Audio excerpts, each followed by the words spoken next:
Warning: ang kwentong ito ay batay sa lumang paniniwala at tunay na karanasan.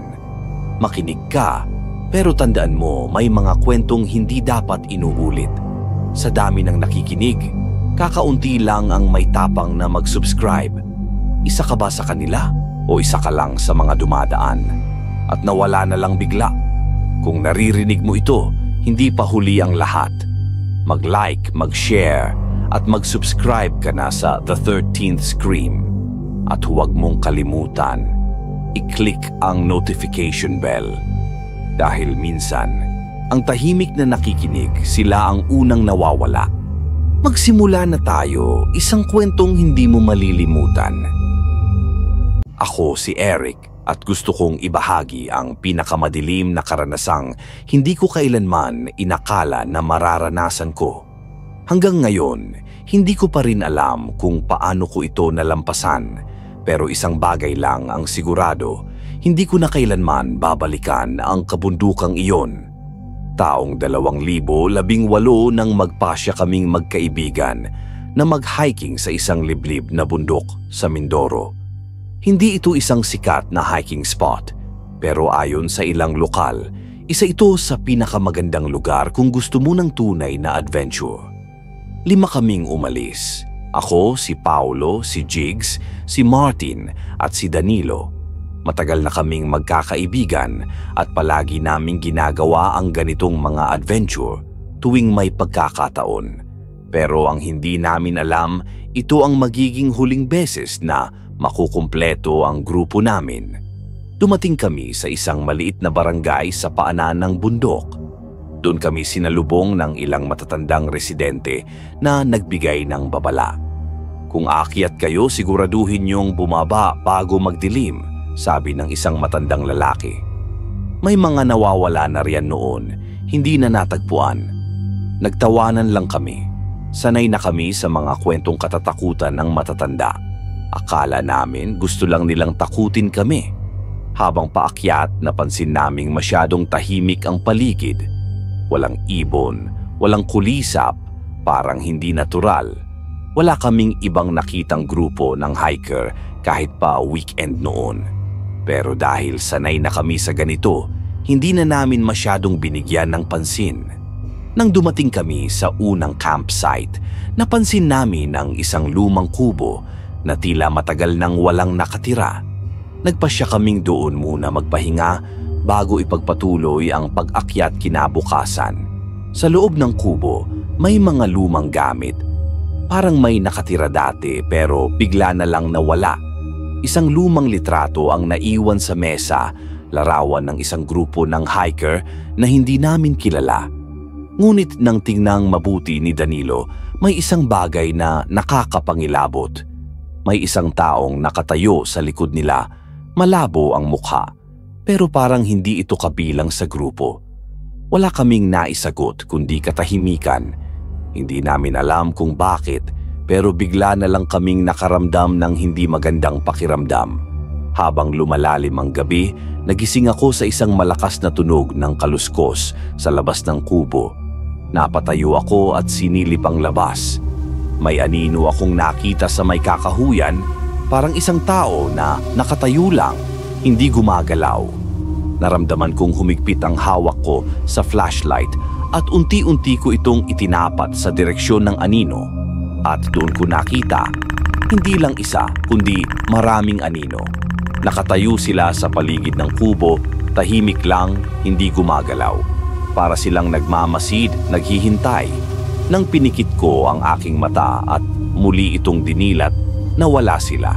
Parang wala lang nangyari. Kinabukasan, hindi ko na sinabi sa grupo ang nakita ko. Ayokong takutin sila. Pero nang sabihin ni Martin na may nakita siyang hubad na paa sa labas ng bintana habang natutulog siya, doon na nagsimula ang takot naming lahat. At hindi pa namin alam na ang totoong bangungot ay magsisimula pa lang. Pagkagising namin kinaumagahan, napansin naming lahat na parang hindi kami nakapagpahinga ng maayos. Halos lahat sa amin ay may mabigat na pakiramdam pero walang gustong magsalita tungkol dito. Ang tanging sinabi ni Martin ay tungkol sa nakitang niyang hubad na paa sa may bintana. Sinubukan naming ipaliwanag na baka isa lang itong panaginip, pero alam kong may hindi tama. Hindi ko pa rin masabi sa kanila ang nakita kong mga anino kagabi. Habang kumakain ng agahan, napansin naming may isang gamit na hindi amin, isang lumang bag na may bahagyang punit sa gilid. Hindi namin alam kung kanino ito, pero nang buksan namin, may laman itong lumang damit, isang itim na notebook at isang larawan na may punit sa gilid. Parang pamilyar ang lugar sa larawan, mukhang kinunan ito sa mismong kubo na tinutuluyan namin. Pero ang mas nakakakilabot, may mga pangalan sa likod ng larawan. Hindi namin kilala ang mga pangalang ito. Baka naiwan ng ibang hiker dati, tanong ni Paulo. Pero halata sa boses niyang kinakabahan siya. Pinagdesisyunan naming ipagpatuloy ang pag-akyat. Mas lumalalim na ang gubat at habang mas tumataas kami, mas lalong nagiging hindi normal ang pakiramdam ng paligid. Walang huni ng ibon, walang kulisap, parang hindi gumagalaw ang mga dahon kahit may hangin. Ang tanging naririnig namin ay ang sariling yabag ng aming mga paa sa lupa. Makalipas ang 3 oras, narating namin ang isang lumang abandonadong campsite. May mga sirang tent, nakakalat na gamit at isang bonfire na tila hindi na ginagamit ng matagal. Pero ang pinaka-nakakapangilabot, may isang tent na parang may laman. Nakabukas ng bahagya ang zipper nito at kita namin ang isang sleeping bag na parang may taong nakahiga. "Tao po?" tawag ni Jigs pero walang sumagot. Dahan-dahan naming nilapitan ang tent. Nanginginig ang kamay ni Martin habang dahan-dahan niyang hinila pabukas ang zipper ng tent. Walang tao sa loob, pero ang sleeping bag ay may hugis. Parang may nakahiga roon. Ilang sandali lang bago kami dumating, biglang umihip ang malamig na hangin. Naramdaman naming lahat na tila may nakamasid sa amin. Walang nagsalita pero halata sa mukha naming lahat na gusto na naming umalis doon. Habang patuloy kaming umaakyat, nagsimula nang lumabo ang isip ko. Ilang beses kong naramdaman na parang may kasabay kaming iba. Minsan, nadadagdagan ang bilang ng yabag na naririnig ko. Minsan, may nararamdaman akong malamig na hangin na parang may dumadaan sa likod ko. Nang dumilim, nagpasya kaming itayo ang tent malapit sa isang lumang puno. Tahimik lang kami habang nag-ayos ng higaan. Wala ni isa sa amin ang gustong pag-usapan ang nararamdaman naming takot. Pero nang maghahating gabi na, doon na nagsimula ang tunay na bangungot. Nagising ako sa tunog ng yabag sa labas ng tent. Mabigat, mabagal, paikot-ikot sa paligid namin. Pinakiramdaman ko kung gising ang iba, pero tila mahimbing silang natutulog. Dahan-dahan akong lumingon at lumapit sa zipper ng tent. Unti-unti ko itong binuksan at sa maliit na siwang sumilip ako sa labas at doon ko nakita siya, isang lalaki, nakatalikod, nakatingala sa langit. Hindi gumagalaw, nakasuot siya ng lumang hiking gear pero ang balat niya, sobrang putla, halos kulay abo. Ang buhok niya ay mahaba at magulo at ang pinaka-nakakatakot, hindi siya humihinga. Biglang gumalaw ang ulo niya, unti-unting tumagilid na parang unti-unting bumabaling papunta sa direksyon ko. Mabilis kong isinara ang zipper ng tent at pinilit ang sarili kong huwag huminga. Nanginginig ang buong katawan ko. Ilang segundo lang biglang may marahan, ngunit mabigat na tunog ng pagkaladkad sa paligid ng tent namin. May bumubulong. Isang tinig na paos at pabulong na hindi ko maintindihan at naramdaman ko ang malamig na daliri na humaplos sa gilid ng tent. Gusto kong sumigaw pero hindi ko magawa at sa isang iglap biglang huminto ang lahat. Tahimik, walang tunog, Hanggang sa biglang may humawak sa balikat ko mula sa loob ng tent. Muntik na akong mapasigaw nang maramdaman kong may humawak sa balikat ko mula sa loob ng tent. Nanginginig akong lumingon at doon ko nakita si Martin. Gising na gising pero bakas sa mukha niya ang matinding takot. "Naririnig mo ba yon?" Pabulong niyang tanong. Tumango lang ako. Pareho naming alam na may ibang nilalang sa labas ng tent. Mabigat ang bawat sekundo.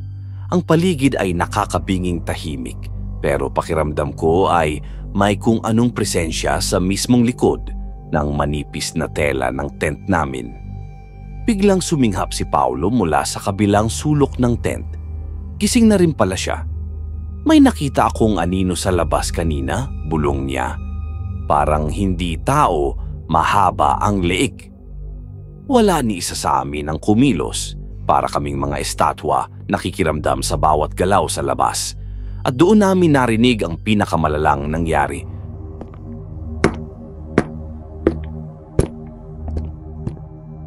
May lumalakad, mabagal, mabigat, paikot-ikot sa paligid ng tent.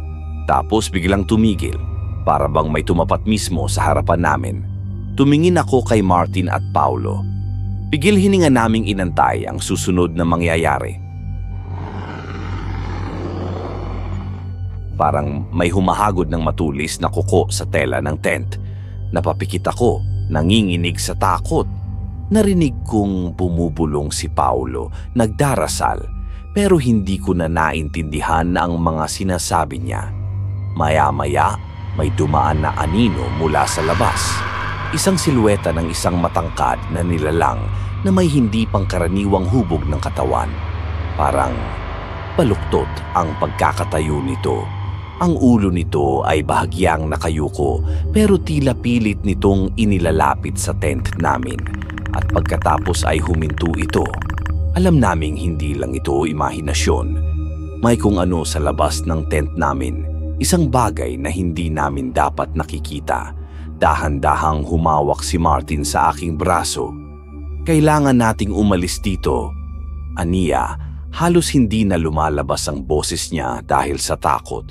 Pero paano kami aalis nang hindi nakakaagaw ng pansin sa nilalang na iyon?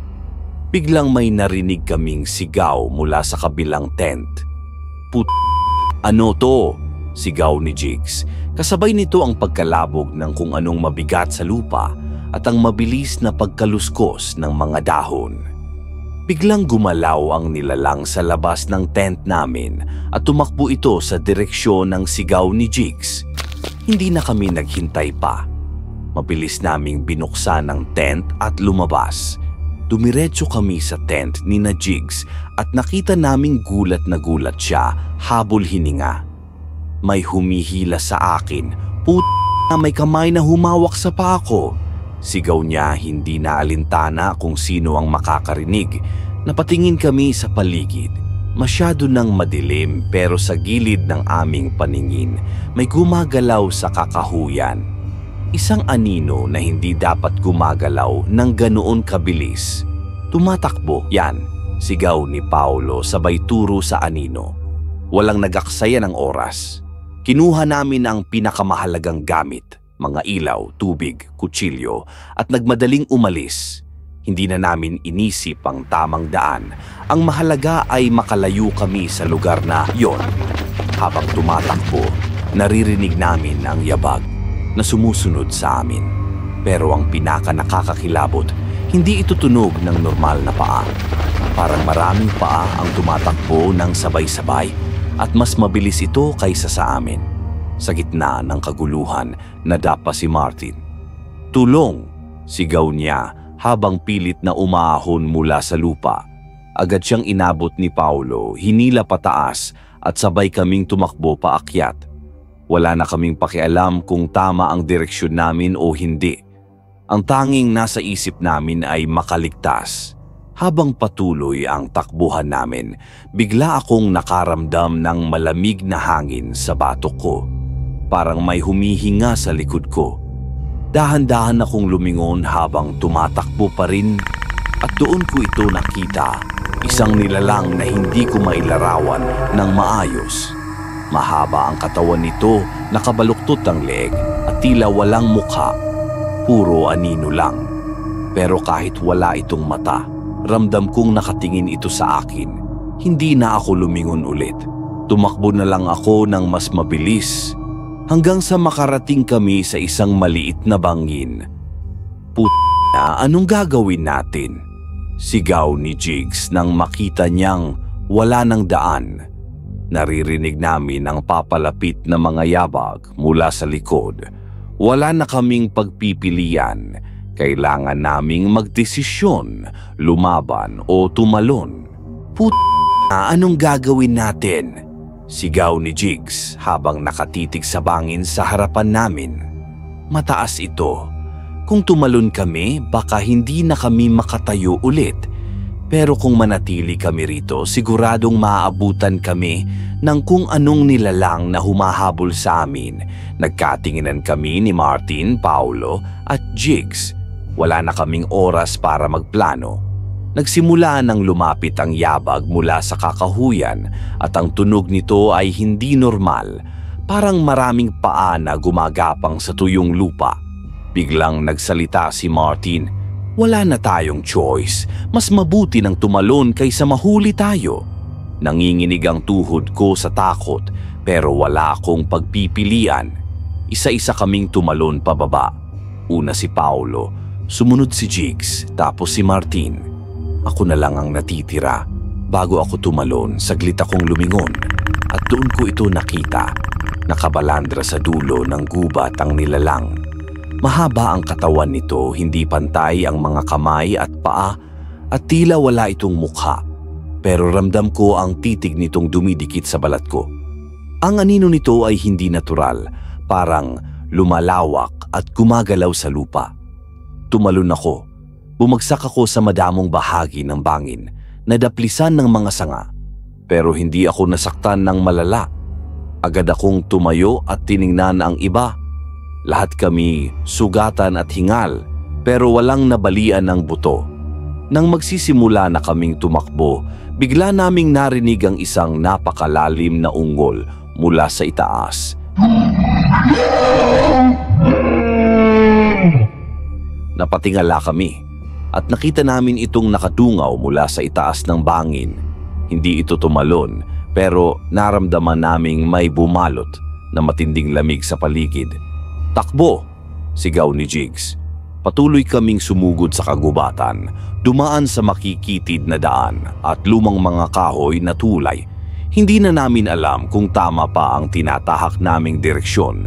Basta ang mahalaga ay makalayo kami. Habang tumatakbo, bigla kaming nakarinig ng kaluskos mula sa likod. Puta, mabilis yan! Bulong ni Paulo. Tumingin ako sa gilid ng paningin ko at doon ko nakita isang anino ang tumatakbo kasabay namin. Pero hindi ito tulad ng anino ng tao. Para itong walang solidong katawan, lumulutang at dumudulas sa pagitan ng mga puno. Nararamdaman ko na lang na palapit ito ng palapit. Tapos biglang sumigaw si Martin. May ilog! Sa unahan namin may isang mababaw na ilog. Hindi na namin inisip kung may peligro doon. Mas mainam na ito kaysa mahuli ng kung anong nilalang na nasa likod namin.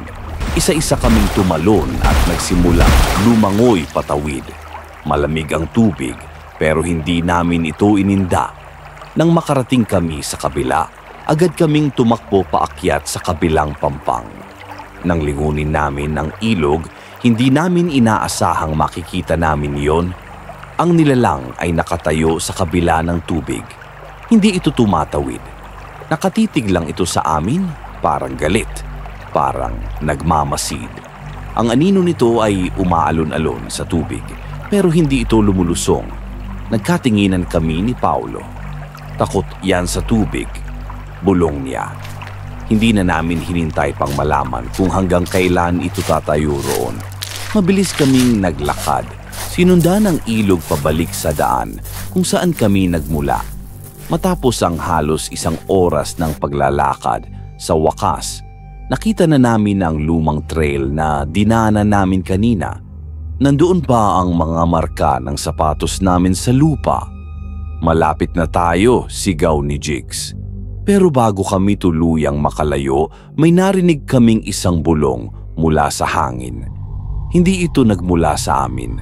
At nang lumingon ako sa likod, nakita ko ang isang aninong mabilis na naglaho sa kagubatan, para bang nagbabantay lang mula sa malayo. Nang makarating kami sa sasakyan, mabilis kaming sumakay at pinaandar ito ni Paulo. Wala na kaming pakialam kung mabilis o delikado ang takbo. Ang mahalaga ay makalayo kami sa impyernong lugar na iyon. Habang umaandar ang sasakyan, biglang bumuntong hininga si Martin. Hindi na ako babalik dito kahit kailan. Walang sumagot. Alam naming lahat na may kung anong hindi dapat makita sa kagubatang iyon. At sa gabing ito, muntik na kaming hindi na makauwi. Akala namin tapos na ang lahat. Pero isang araw matapos ang nangyari, may natanggap akong mensahe mula kay Paulo.